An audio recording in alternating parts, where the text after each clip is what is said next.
With kickoff straight ahead, let's check in with the two men who will be calling tonight's game as we say hello to Brandon.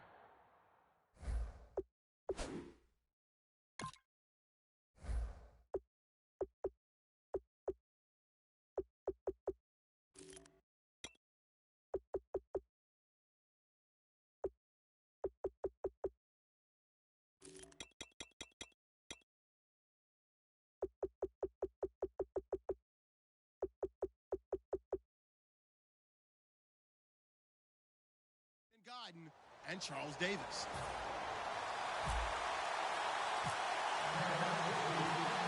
Dan Bailey now to put the ball in the air, and we are underway from AT&T Stadium. Fielded about a yard deep.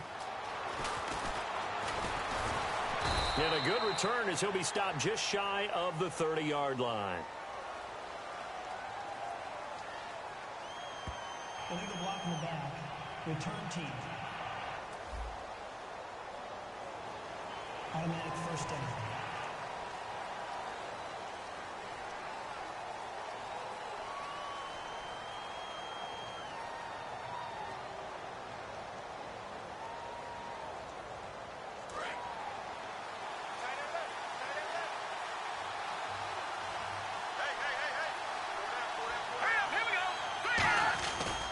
Now they try the right side here.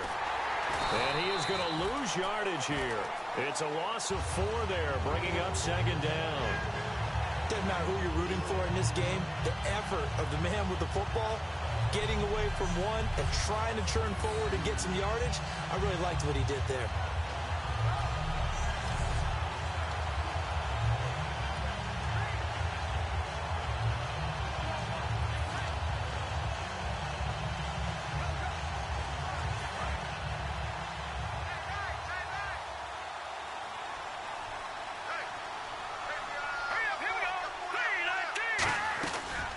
Second down, Ryan Matthews.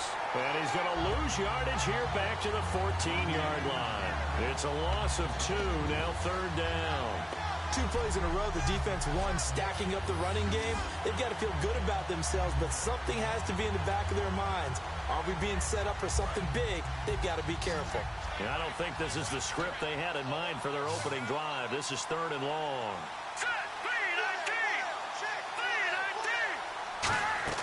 On third and long, it's Wentz.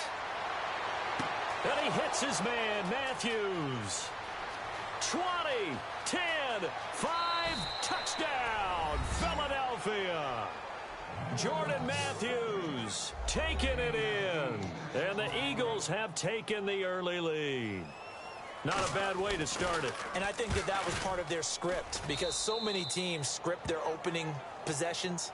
And whether it's just that possession or even deeper into the half, sometimes it's 15 to 30 plays. That had to be one in there where they call a shot play. Go for the big one, and they got it done. Now after the touchdown, it's Sturgis to send it away. Now it's Lucky Whitehead on the return. And he'll take this one near the 25, call it the 26-yard line. And for Dallas, here comes Dak Prescott, the quarterback who will be leading them on offense, and he led them in 2016. What a job he did. You know, it didn't end the way that they wanted, but what a revelation Prescott was for this franchise. And passed every test, jumped over every hurdle all the way through, because you know what it's like for a rookie quarterback. Can they handle it in the beginning? Then they get on a winning streak. What happens when adversity hits? All those questions he answered, and then he answered the big one. How would he handle the playoff pressure? I thought he handled it like a champ. Finished the season over 3,600 yards, 23 touchdowns, just 4 interceptions. On second down, Elliott. And he'll lose yardage here, going down back at the 28. It's a loss of 4. Now third down. I'm getting the sense that Fletcher Cox is making offensive linemen want to take the week off when they have to play against him. It's a regular routine for him, isn't it? It really is. That play there, that's him all day long. Good luck trying to block him and keep him from disrupting your offense. Losing 4 yards that time, and now it's fourth down. Whenever I go to a team's practice facility and watch them work, I love to watch the defensive guys in what they call pursuit. And they're going to fake it from deep in their own territory. He gets it to Brown, complete. And now the rookie's free. Touchdown, Cowboys. A big play there. 76 yards. And the Cowboys are an extra point away from tying the football game. So it was fourth down. They go deep to try to pick up the first. They pick up more than that. They pick up a score. I'm not even sure the analytics guys would think that was a good gamble. Fourth down there going for it. But they pressed the issue. And not only did they complete the pass downfield, how about the run after catch that ends up culminating in a touchdown? That's a huge play. It's good, and we're all tied at 7 apiece. So they catch him napping a bit. They go with a fake punt, able to get it out complete, and then take it all the way into the end zone for 6 points.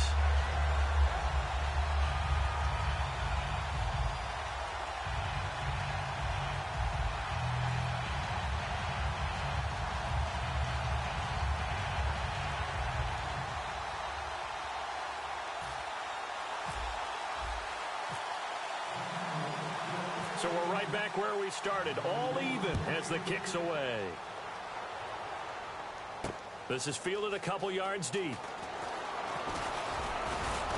And he'll wind up getting an extra couple yards here for his trouble as he'll bring this one out to the 27.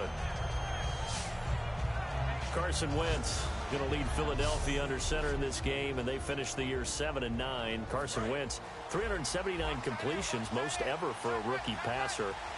Everyone remembers how they started the season, 3-0, falling out of the playoff picture late. But what did you think of the rookie Carson Wentz? I could not have been more impressed because when they started out 3-0, as you mentioned, everyone had him ticketed straight to Canton. I remember you and I saying, you might want to pump the brakes a little bit. He's going to run into some bumps along the way. The team will, and they did. But he hung in there the entire way, kept firing. I actually did a game of his in Cincinnati where he threw it 60 times. That's not good for any quarterback. But I thought he handled it really well. He's going to be really focused in the offseason on getting better. This is a guy who eats, sleeps, and breathes playing quarterback. He and the Eagles will get better in 2017. And they'll try the ground game here with the running back. And not much, maybe a yard up to the 29. Tackle made there by Justin Durant. And now the defense for Dallas. Morris Claiborne is a former first-round pick at quarterback with skills that can match up with anyone when he's at his best.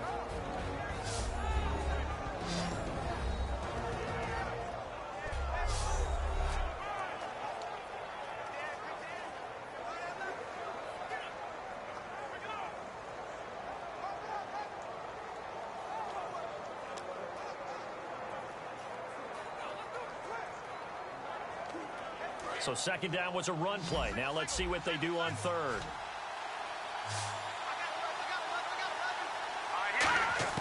Now Wentz on third down. He's got time. A dump off to Sproles. And he'll get it up to the 33-yard line. Call it a 3-yard gain. And that'll bring up fourth down. One hallmark of good defenses is understanding the game, understanding positioning, and tackling immediately in the secondary after catches. I think we just saw that on display right there. Got to him before he ever had a chance to think about turning it upfield.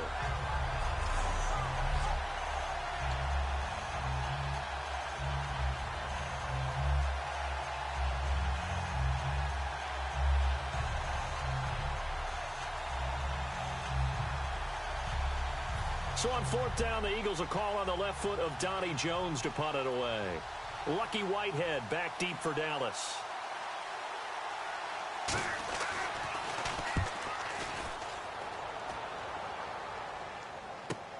This will be fielded at the 17. It'll be a 47-yard punt with a net of 40 following a 7-yard return. And the offense will come back onto the field for the 1st and 10.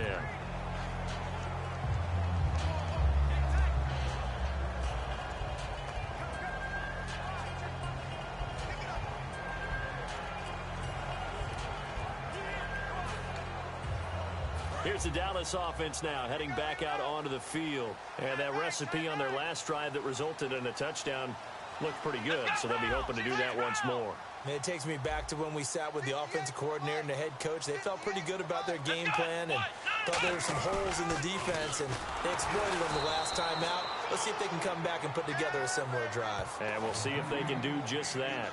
He lost 6 there on the first down play.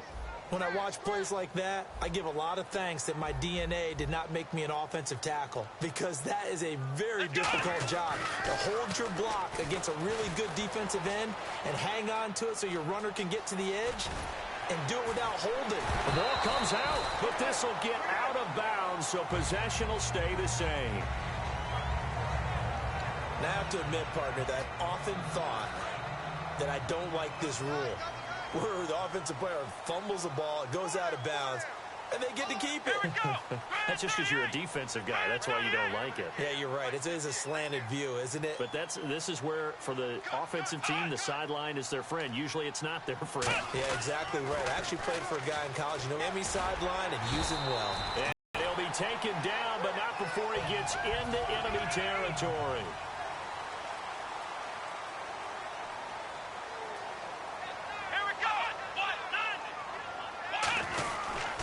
They keep on the ground with Elliott. Just what you want on a first down run. Call it 8 yards, and it's 2nd and 2. I know the toss play begins with the guy taking the snap and turning around and tossing it to the runner. But where the real intrigue is, can they seal the edge, whether it's an offensive tackle or a tight end, in the direction they want to run the football? If they do that, and down he goes. They sack him back right around the 41-yard line.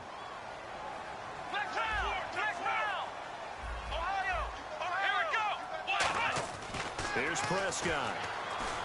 Escaping the pressure right. Complete to Jason Witten. And then convert on 3rd with a gain of 22. We talk about mobility on quarterbacks all the time. Here's where it really pays off. Able to move, evade, and is accurate throwing on the run and picking up a first down. So after that big gain, let's see what else the offense has up its sleeve.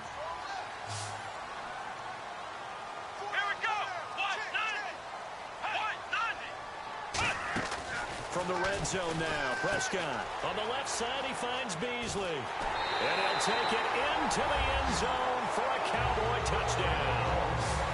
Cole Beasley, an 18-yard touchdown grab.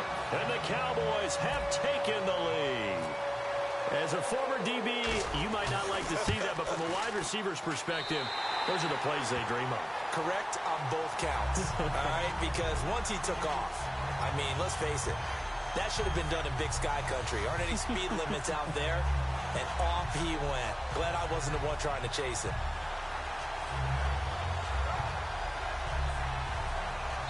Now hold everything here. We're going to get a timeout by the offense.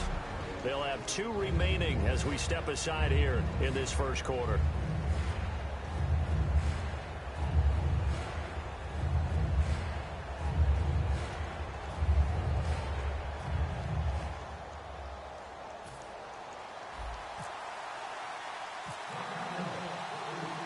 Bailey now to kick it away after the touchdown.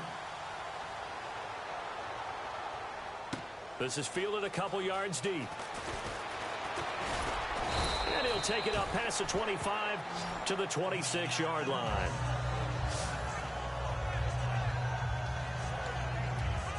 The Eagles offense now, they head back on the field. And they're coming off a 3-and-out, my friend. I think they've got to look at that play sheet and go to a spot that they haven't gone before. Time to shake things up a little bit to try and get this offense moving. Okay, so how do you do that? How do you shake things up?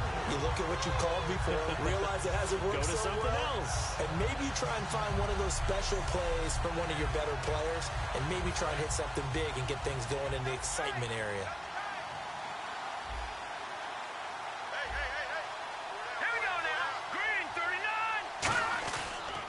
Going to give this time to the tailback.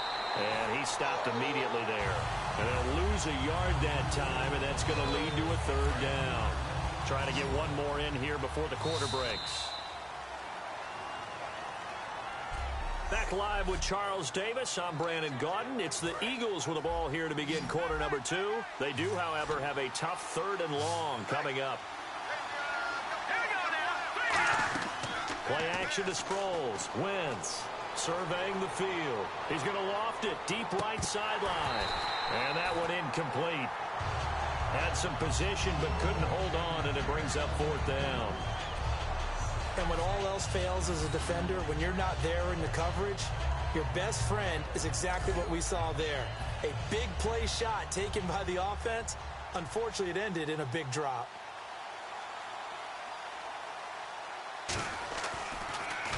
He gets this one away, and boy, it's another boomer. That's taken on the 25. 51 yards on the punt there. And out will come the offense as they take over. We put our attention now on the Eagles' defense. They have to recover a little bit. Last time, they couldn't stop the run. They really couldn't stop the pass either. And it wasn't just physically. It's mentally, because the offense appears to be a step ahead of them. No matter what they call, it's working. So they've got to get something figured out. And usually, you need a big play to get things turned around. They gave up the touchdown on that balance attack last drive. Now this drive. And able to break one tackle, but then quickly brought down. But a nice little gain. Let's go! They'll run it now out of the gun. And he'll be taken down at the 46-yard line. It's a gain of 4 there, and it gives him a new set of downs. So many teams want to throw the ball in this situation nowadays, but I love watching a team that has enough confidence to go ahead and run the football in that situation. That's almost a tendency breaker. Let's go! Prescott on 1st down. Out left side here to Bryant. And he'll get it out to midfield. Looks like, yeah, they'll spot it right at midfield at the 50. A gain of 4 on the play, and it'll be 2nd down.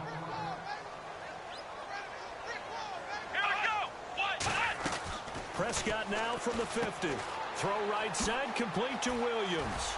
And he's brought down. They give him 13 yards there on the play and a fresh set of downs.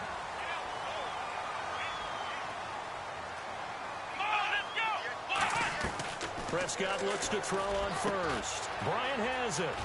And this time not quite to the 30. It'll be down at the 31-yard line. It's a gain of 7, and that'll make it 2nd down. They'll run it now out of the gun. And he'll get about 3 as he's brought down to the 28. The veteran Connor Barwin in on the stop. And the Eagles will go with an extra DB here as they prepare for a stop on 3rd. Thinking pass all the way. Here's Prescott. Dez Bryant, the intended receiver. And it brings up 4th down. I have to say that was a surprise call on 3rd and inches. I thought they'd try and run the football there, but you got to believe they thought they'd surprise the defense and pick up something downfield, but that one goes incomplete. Oh, they flip it to the kicker. He looks like he's going to throw it. And this one will not work out. It is incomplete. They pass up the 3, fake it. It doesn't work.